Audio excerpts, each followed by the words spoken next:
What's up, YouTube? Doing another quick update on the ATK. In the last video I talked about how the axle nut was not really threading onto this axle very far. I had to pull everything back out and take a look at it. So this is the axle, and you can see there's just a nut that's been thread locked to the end.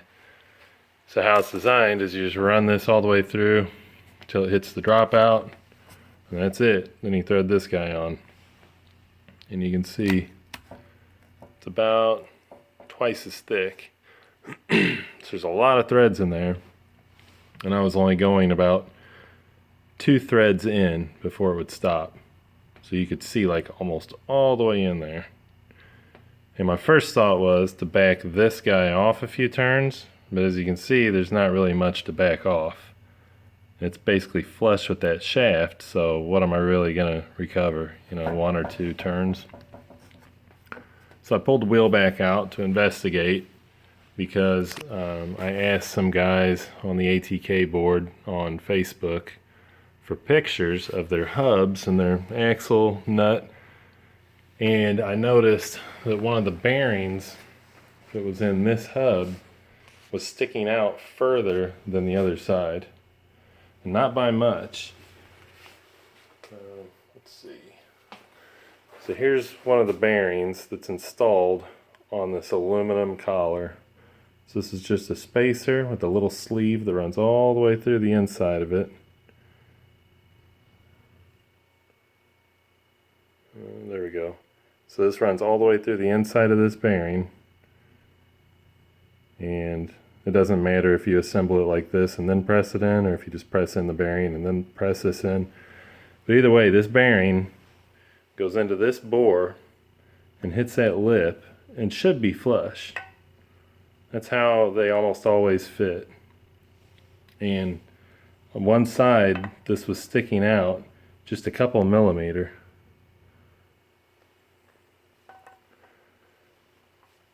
So I pulled both of these wheel bearings out, and that's when I found the problem. So when you have one wheel bearing mounted, let's say this one, I hammer that puppy in until it's flush. This ledge of the bearing bottoms out on this lip right there, and the whole thing is flush all the way across, so all you have is a spacer sticking out. Then you flip the wheel over, and let's assume you've got this bearing on the other side looking at you. You drop this tube into the middle. You'd usually put some grease on it, like there's grease inside and outside of it, and drop it in there. And then you bring your other bearing on the other side. So basically your axle is supported all the way through, and it's not just supported on the 2 bearings.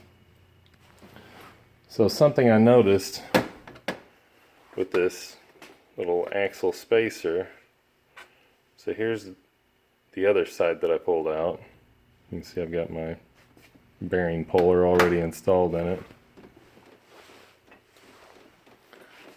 So this little aluminum lip right here fits perfectly inside of this tube.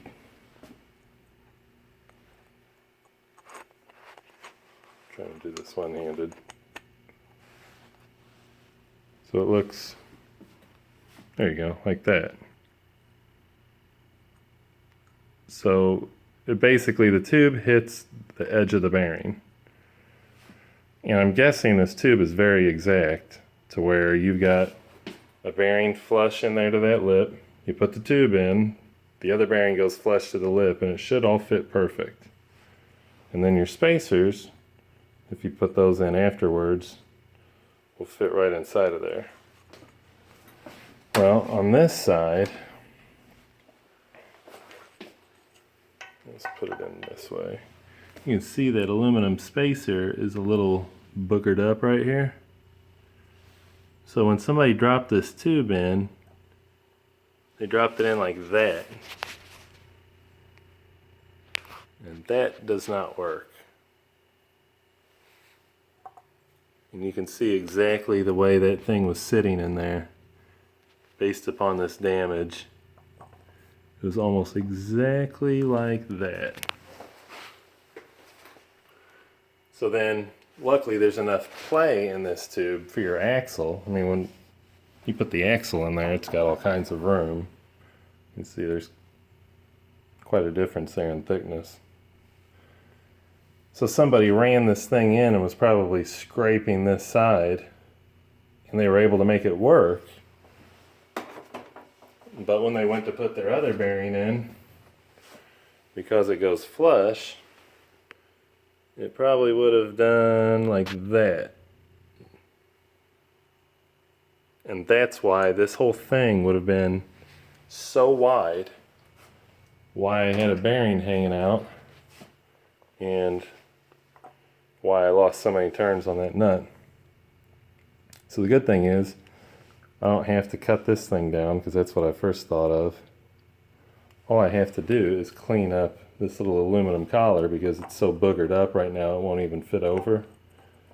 But if I can just whittle the sharp edges off, this will go back over it, and when I assemble it, I'll just have to be very conscious to make sure that this drops on.